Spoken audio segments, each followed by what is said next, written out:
Bismillahirrahmanirrahim. Assalamualaikum warahmatullahi wabarakatuh. Hari ini adalah ayat ke-16. A'udzubillah minasyaitonirrajim.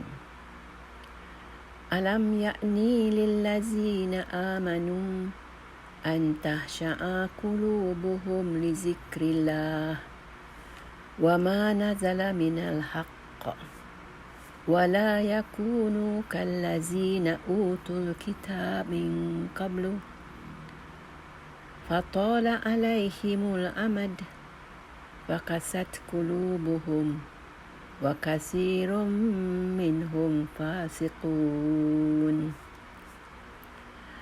Jadi Allah memulakan ayat ini dengan bertanya, alam yakni, tidakkah telah tiba masanya? Yakni itu masanya. Tidakkah telah tiba masanya bagi lillazina amanu, bagi orang-orang yang beriman, tahsya'a qulubuhum, untuk mereka khusyuk hati-hati mereka, li zikrillah, dengan mengingati Allah, wa ma nazala minal haq, dan apa yang Allah turunkan dengan kebenaran, wala yakunu kallazina utul kitab, dan janganlah mereka ni menjadi seperti orang-orang yang diberi kitab, min qabl, dari dahulu, fatala alaihimul amad, yang membiarkan masa berlalu begitu lama, mereka tidak berapa mengambil indah tentang kitab mereka. Fakasat qulubuhum, sehingga telah menjadi keras. Kasat tu keras, qulubuhum, hati-hati mereka. Wa katsirum minhum, dan kebanyakan dari mereka, fasikun, telah menjadi orang-orang yang fasik. Secara ringkasnya, Allah mulakan ayat ini dengan bertanya, macam heran, bila lagi orang-orang beriman ni nak lebih serius atau lebih berusaha untuk menyempurnakan amal ibadat mereka dengan lebih merendah diri kepada Allah.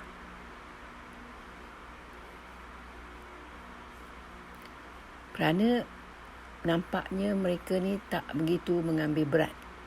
Itu Allah tegur di sini. Tidakkah sampai dah masanya? Ayat ini ditujukan kepada orang-orang yang beriman di Madinah beberapa tahun selepas berhijrahnya Nabi ke Madinah.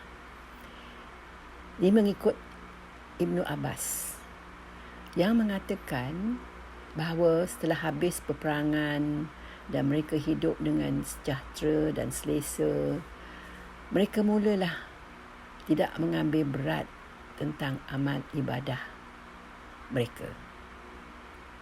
Dan di sinilah ayat ini Allah tegur mereka. Bila lagi Allah menunggu? Macam katalah kita kata bahawa kita nanti nak belajar Quran, nak belajar agama, nak pergi kelas-kelas agama bila dah pencen. Tapi bila pencen, tak pergi juga. Tak juga belajar ilmu-ilmu agama. Hanya kita belajar baca Quran. Baca Quran tu ialah foundationnya saja, permulaannya saja. Tapi kita mesti belajar tentang Al-Quran, tentang hadis, tentang pendapat-pendapat ulama-ulama. Sama ada kita dengar kelas-kelas yang diadakan di radio atau di televisyen, tapi dengan secara istiqomah lah. Istiqomah tu maknanya satu usaha yang berterusan, bukan satu usaha yang hanya dari masa, ada masa buat, ada masa tidak. Jadi itu yang Allah tegur di sini.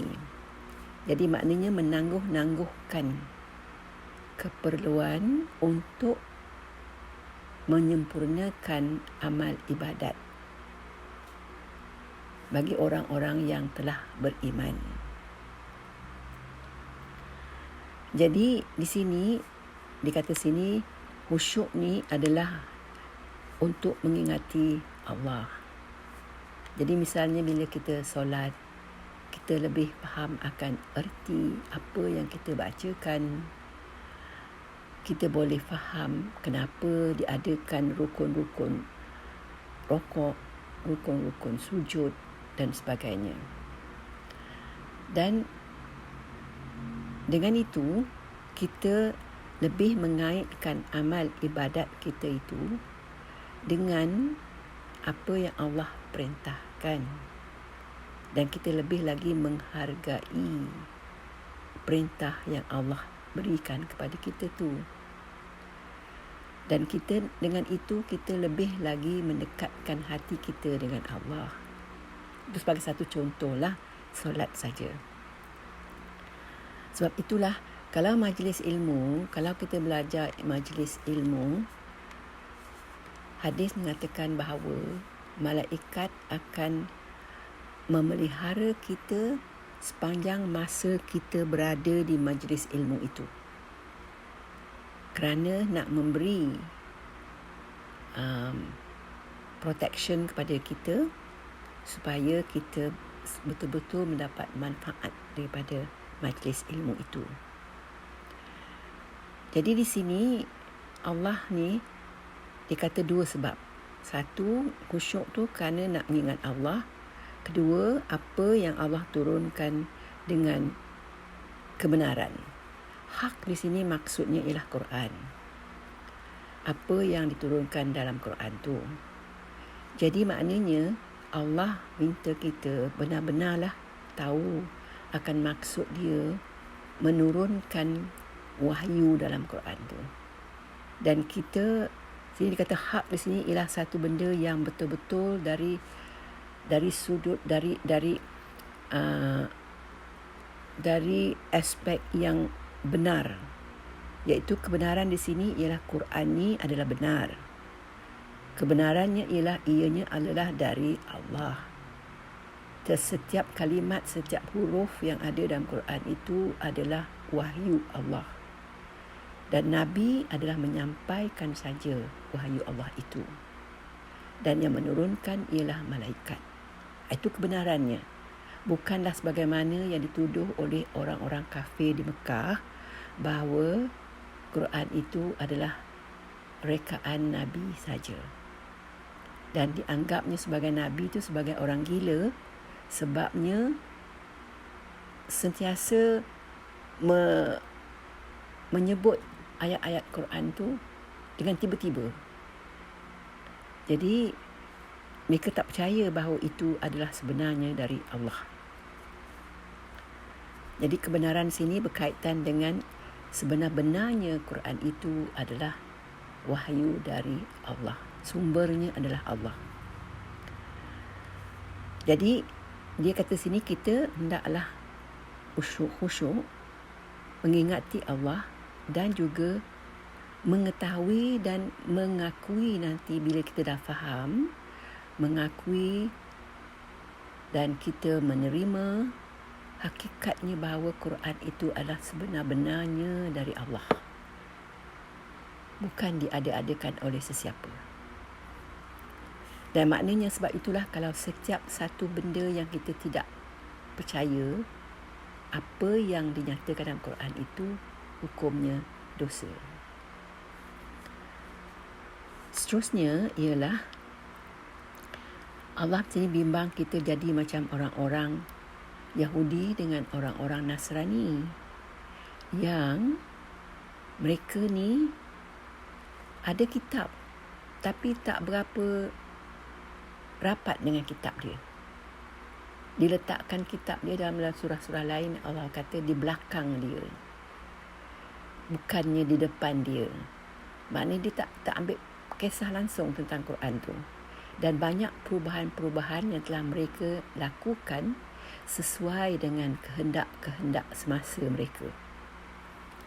Jadi banyaklah perkara yang tak betul yang berlaku oleh orang-orang yang diberi kitab oleh Allah, seperti Yahudi kitab Taurat, Nasrani kitab Injil, tapi dah banyak berubah, bukan lagi merupakan kitab yang asal.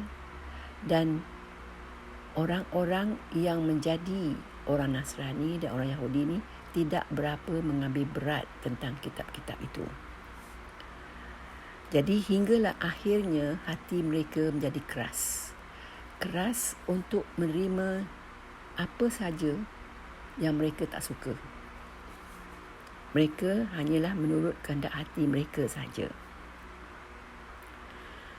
Dan oleh itu, akhirnya mereka ni Allah kata kebanyakannya menjadi orang fasik. Nah, orang fasik ni ialah orang yang tahu akan hukum-hukum agama tapi dia tidak pernah membuatnya. Katalah kita orang Islam boleh fasik. Sebabnya kita tahu, misal katalah contoh, bahawa Allah merintahkan kita supaya berpuasa sebulan wajib, bulan Ramadan. Tapi kita tahu tu, tapi kita taklah mewajibkan diri kita puasa sebulan. Dan Allah merintahkan kita supaya solat 5 waktu wajib dalam sehari. Kita tahu tu, hukum tu. Tapi kita tak buat. Kita kadang-kadang subuh kita miss, isyak pun kita miss. Jadi sebab susah sangat nak bangun tidur subuh, kita pun terlewat dan taklah solat. Isyak pun sebab kita telah seronok sangat tengok televisyen. Lepas tu kita tangguh-tangguh, lama kita pun taklah solat isyak sebab dah masa lambat sangat dah nak tidur. Jadi maknanya kita boleh ubah daripada 5 waktu wajib kita solat jadi 3. Kadang-kadang mungkin boleh jadi 1 dalam sehari. Jadi maknanya orang fasik ni orang yang dia ni tak buat apa yang dia tahu perlu buat. Orang kafir dia tak buat dan dia tak kisah kalau dia menentang terang-terang dengan orang. Itu kafir. Orang munafik ni dia buat tapi hati dia benci membuatnya. 3 sifat ini boleh ada dalam atau pada diri seorang Islam. Sifat kufur, sifat nifak, sifat fasik. Jadi sentiasalah kita perlu mengingatkan diri kita, memantapkan di hati kita pengakuan bahawa perintah-perintah Allah itu adalah yang sebenar-benarnya dari Allah dan Allah telah turunkan wahyu dia tu dalam Quran. Jadi kita tak bolehlah kata, oh kita sekarang ni lainlah dengan Nabi, tak ada wahyu. Sebenarnya wahyu tu dah ada dalam Quran tu. Quran tu semua wahyu bagi kita. Jadi itu dulu untuk ayat 16 tu.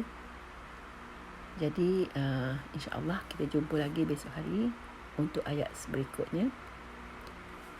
Dan diakhiri dengan tasbih kifarah.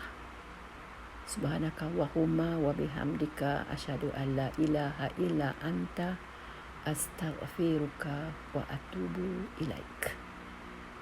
Assalamualaikum warahmatullahi wabarakatuh.